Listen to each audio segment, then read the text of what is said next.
আলাইকুম রহমতুল্লাহ বন্ধুরা। এই পাশে আছে আপনার পাট ক্ষেত, আর এটা আপনার কি ক্ষেত বলেন তো দেখি।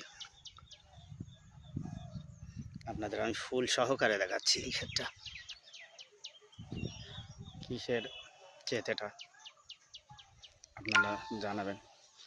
আর পাশের সিচুয়েশনগুলো খুবই সুন্দর, মনোরম গ্রাম্য পরিবেশ। তো এখানে এত রোদ্দুরে বাচ্চাটা আসছে মাঠে, বাউনে কাজ করছে। তো এত রোদ্দুরে বাচ্চাদের বাইরে বার হওয়া ঠিক না। তো যাই হোক,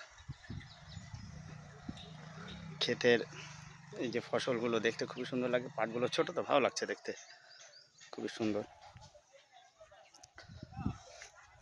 এখান থেকে আপনার শানপুকুর হাটে যেতে হয়। তো খুবই ভালো মনোরম পরিবেশ। আম গাছে এবার আম খুবই কম,